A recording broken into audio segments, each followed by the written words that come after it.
Graça e paz, e vamos à nossa leitura do livro de Atos dos Apóstolos, hoje no capítulo de número 6. Ora, naqueles dias, multiplicando-se o número dos discípulos, houve uma murmuração dos helenistas contra os hebreus, porque as viúvas deles estavam sendo esquecidas na distribuição diária. Então os 12 convocaram a comunidade dos discípulos e disseram: não é razoável que nós abandonemos a palavra de Deus para servir às mesas. Mas, irmãos, escolhei dentre vós 7 homens de boa reputação, cheios do Espírito e de sabedoria, aos quais entregaremos este serviço. E quanto a nós, nos consagraremos à oração e ao ministério da palavra. O parecer agradou a toda a comunidade e elegeram em Estevão, homem cheio de fé e do Espírito Santo, Filipe, Prócoro, Nicanor, Timão, Pármenas e Nicolau, prosélito de Antioquia. Apresentaram-nos perante os apóstolos e estes, orando, lhes impuseram as mãos. Crescia a palavra de Deus e em Jerusalém se multiplicava o número dos discípulos, também muitíssimos sacerdotes obedeciam à fé. Estevão, cheio de graça e de poder, fazia prodígios e grandes sinais entre o povo. Levantaram-se, porém, alguns dos que eram da sinagoga chamada dos libertos, dos sireneus, dos alexandrinos e dos da Cilícia e Ásia, e discutiam com Estevão. E não podiam resistir à sabedoria e ao espírito pelo qual ele falava. Então subornaram homens que dissessem: temos ouvido este homem proferir blasfêmias contra Moisés e contra Deus. Sublevaram o povo, os anciãos e os escribas, e investindo o arrebataram, levando-o ao sinédrio. Apresentaram testemunhas falsas que disseram: este homem não cessa de falar contra o lugar santo e contra a lei, porque o temos ouvido dizer que este Jesus, o Nazareno, destruirá esse lugar e mudará os costumes de Moisés, os costumes que Moisés nos deu. Todos os homens que estavam assentados no sinédrio, fitando os olhos em Estevão, viram o seu rosto como se fosse o rosto de um anjo. Louvado seja o nome do Senhor. Minhas amigas, meus amigos, vamos meditar na palavra. Esse capítulo é muito interessante, porque logo no início a gente percebe que a palavra de Deus está se espalhando ali em Jerusalém. A palavra de Deus está invadindo residências, quebrantando corações de pessoas, e está convertendo, através da graça do Senhor, a muita gente. E essas pessoas deixavam tudo, como a gente viu nos capítulos anteriores, e passavam muitas horas juntos, e trabalhando na obra, e fazendo as coisas, e eles se dedicavam tremendamente a esse amor tremendo chamado Jesus. Mas com o aumento do número dos membros, começaram a ter dificuldades. E nós vemos aqui logo no início uma dificuldade que surgiu. Você sabe que naquela época as viúvas, elas sofriam muito, porque não tinham um marido que as protegesse, estavam vivendo dias difíceis. Para uma mulher ser viúva naquela época era muito complicado.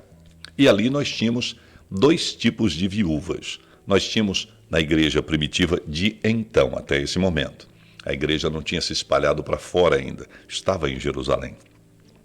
A igreja tinha as viúvas de língua hebraica, mas também haviam as viúvas de língua grega, ou seja, pessoas que vieram de fora para Jerusalém, que eram judeus, que eram hebreus, e que foram convertidos ao Senhor Jesus e faziam parte agora da igreja. Mas começou a haver uma certa discriminação. As viúvas, elas na hora de receberem a sua alimentação, a ajuda que a igreja lhes dava, porque elas eram pobres e sofridas e tinham necessidades e carências materiais, as viúvas de língua hebraica, elas recebiam mais. E aquelas que tinham chegado, aquelas que eram hebreias, mas que falavam grego, que não eram naturais ali de Jerusalém, dos arredores, elas recebiam menos. Havia uma discriminação dentro da própria igreja de então.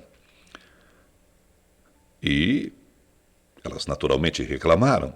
E essa reclamação chegou aos apóstolos. Aqui a gente vê que, olha só, uma igreja já grande, mas comandada por 12 apóstolos, mesmo assim ela tem problemas, ela tem dificuldades. Há reclamações, há lutas, há batalhas. Talvez na sua igreja local você tenha alguns problemas, algumas dificuldades. Faz parte da vida da igreja enquanto a igreja está aqui na terra. Somos o corpo de Cristo, mas somos um corpo, e sendo um corpo, às vezes uma parte daquele corpo está passando por algum tipo de sofrimento e às vezes todo o corpo sofre porque aquela parte está com aquele sofrimento. Se você passar pela dificuldade de machucar o dedo, todo o seu corpo vai sofrer. Tem gente que tem até febre e outros sintomas no corpo por conta de uma picada de um inseto, de uma abelha.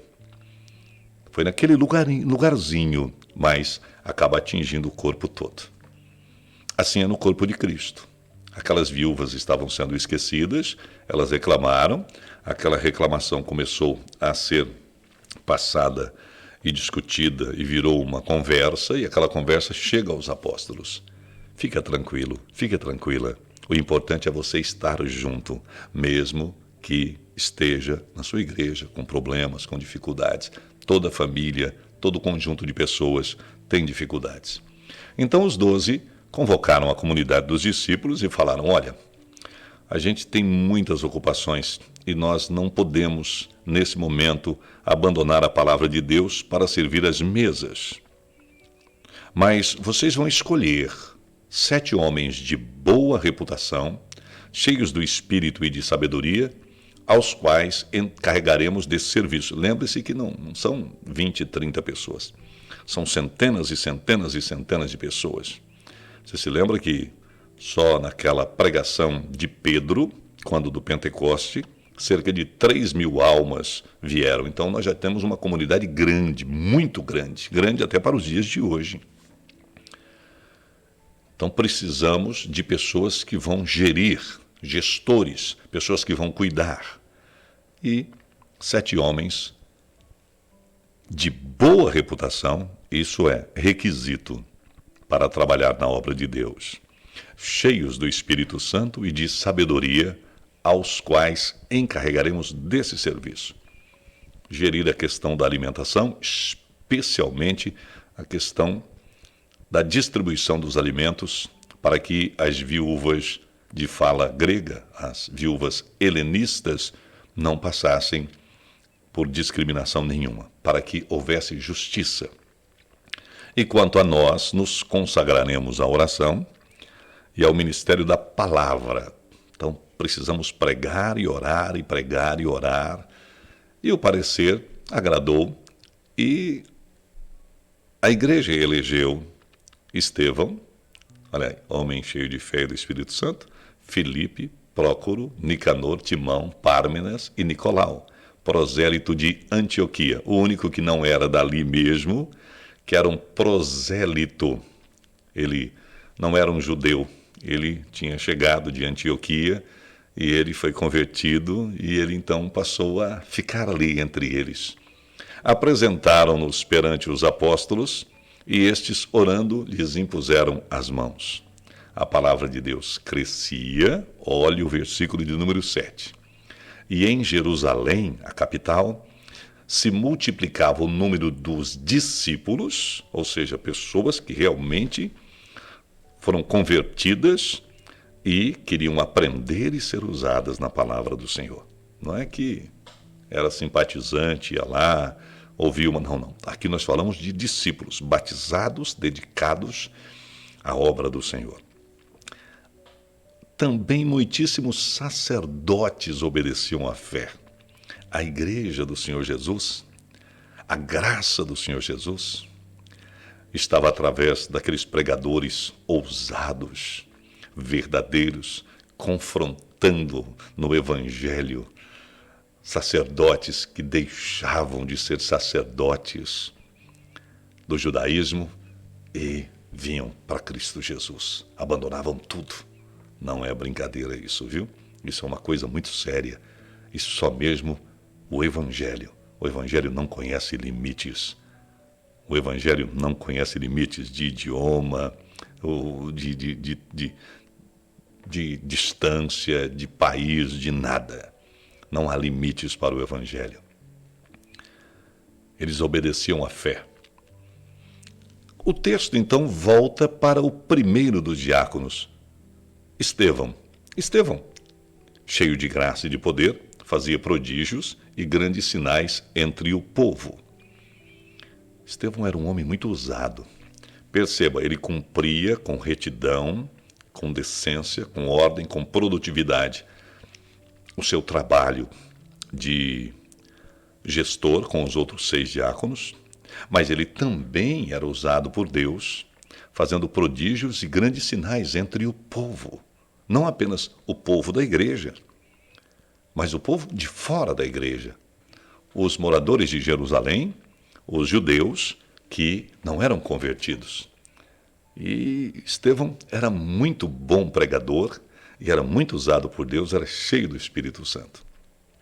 Perceba que não é porque uma pessoa varre a igreja, limpa o banheiro, não é porque uma pessoa fica na frente recebendo as pessoas e a outra pessoa canta no louvor que não dá para fazer as mesmas coisas. Uma pessoa pode cantar no louvor, ela pode ajudar a lavar a igreja, ela pode ajudar na cozinha da igreja, ela pode ajudar na limpeza dos banheiros, ela pode ajudar na preparação da ceia do Senhor, ela pode ajudar pregando, orando, intercedendo pelas pessoas, visitando os doentes da comunidade. Não é porque faz um trabalho que não pode fazer outro, não é assim. Perceba que Estevão, ele trabalhava como diácono na obra do Senhor e mesmo assim ele também não se furtava em pregar e em ser usado por Deus para ajudar as pessoas sofridas. Só que esse destaque de Estevão fez com que judeus que eram de uma sinagoga de então não gostassem. Possivelmente Estevão pregou para pessoas daquela sinagoga, familiares daquelas pessoas daquela sinagoga dos libertos, e eles falaram, não. Alguns lá se converteram, e ele, não é possível. Então nós vemos aqui o texto dizendo, levantaram-se, porém, alguns dos que eram da sinagoga chamada dos libertos, dos sireneus, dos alexandrinos, e dos da Cilícia e da Ásia, e discutiam com Estevão. Eles foram discutir aqui, debater a palavra. Por que você está ensinando isso? Isso que você está ensinando, nós não concordamos. Só que eles não podiam, diz o versículo 10, resistir à sabedoria e ao Espírito, o Espírito Santo, com E maiúsculo, pelo qual ele falava. Apesar dele ser um homem simples, o conhecimento que ele tinha era extraordinário, porque o Espírito de Deus estava enchendo ele. Então, como eles não conseguiram vencê-lo no debate, não conseguiram vencê-lo porque viam que ele fazia maravilhas e sinais entre o povo, expulsava demônios e tudo mais, o que eles pensaram? Não temos o que falar desse homem, vamos subornar homens que dissessem, temos ouvido esse homem proferir blasfêmias contra Moisés e contra Deus. E eles então começaram a espalhar isso para o povo. Os anciãos, pessoas que tinham cargo lá no templo de Jerusalém. E os escribas, Olha os escribas voltando aí. E investindo, o arrebataram, levando-o ao Sinédrio. Sinédrio é o tribunal que existia lá no Templo de Jerusalém, normalmente 40 sacerdotes ali, 40 pessoas ligadas à direção do templo, homens que tinham poder para, sem que se desobedecesse à lei romana, qual eles eram submissos, mas sem desobedecer, Roma dava essa liberdade, pudesse até condenar uma pessoa à morte por apedrejamento. Então eles investiram contra Estevão e levaram Estevão até o Sinédrio. Mas como? Tinha que ter um julgamento ali. O Sinédrio, aqueles homens que julgavam, tinha que julgar em cima de provas. E o que eles fizeram então? O que fazem até hoje? Apresentaram testemunhas falsas que depuseram: esse homem não cessa de falar contra o lugar santo e contra a lei, porque o temos ouvido dizer que esse Jesus, o Nazareno, destruirá esse lugar e mudará os costumes que Moisés nos deu. Então eles acusaram Estevão de blasfêmia, que lá na lei mosaica é punido com a morte. E todos os que estavam assentados no Sinédrio, aqueles que julgavam, aquele tribunal, fitando os olhos em Estevão, viram o seu rosto como se fosse o rosto de um anjo. Que coisa extraordinária. Que coisa maravilhosa. Ele resplandeceu. Era um homem extraordinário. Estamos diante do primeiro mártir da igreja. Estamos diante da primeira pessoa que vai morrer pelo nome do Senhor Jesus, que vai ter a honra de ficar na história como aquele que foi o primeiro que morreu por Cristo, que morreu pelo nome de Jesus, que morreu pela obra de Deus, que morreu por amor ao Filho de Deus. E ele não titubeou, e ele não recuou, e ele estava ali, com o rosto como se fosse de um anjo, inocente do crime o qual ele estava sendo acusado. Ele não blasfemou, e ele vai provar que não blasfemou no capítulo 7. Mas o capítulo 7 é só no nosso próximo vídeo. Que história, hein? E você? Você que está sendo nesse momento confrontado também aí. Ainda não entregou a vida ao Senhor Jesus, ainda não se arrependeu dos seus pecados, ainda não o recebeu como Senhor e Salvador. Está às vezes como simpatizante: eu estou passando por aqui, eu estou dando uma ouvida, eu quero ver. Ei, você não se converterá a mim. Você não precisa nem gostar de mim. Eu quero muito que você goste de mim, mas você precisa me amar em Cristo Jesus. E se você, então, quiser receber o Senhor Jesus como Senhor e Salvador da sua vida, é porque o Espírito Santo te tocou. É porque o Espírito Santo te convenceu. Ao ouvir o Evangelho, sempre somos confrontados e podemos fechar o nosso coração e o empedrecer, torná-lo uma pedra e recusar aquilo que Deus está nos oferecendo, ou abrir o nosso coração e receber com felicidade. E saber que, se for preciso, vamos sofrer por esse Jesus a quem passamos a amar plenamente. Qual a sua decisão? Se você quer decidir, diga: Senhor Jesus, eu te recebo como Senhor e Salvador da minha vida. Sela-me com teu Santo Espírito. Eu quero ser preenchido por ti e quero viver os seus caminhos. Me arrependo dos meus pecados, os quais todo confesso. Lava-me, Senhor, para que eu seja alvo mais que a neve. Amém. Se você fez essa oração comigo, você é nova criatura. As coisas antigas já passaram e tudo se fez novo. Um abraço, Deus te abençoe e até o capítulo 7.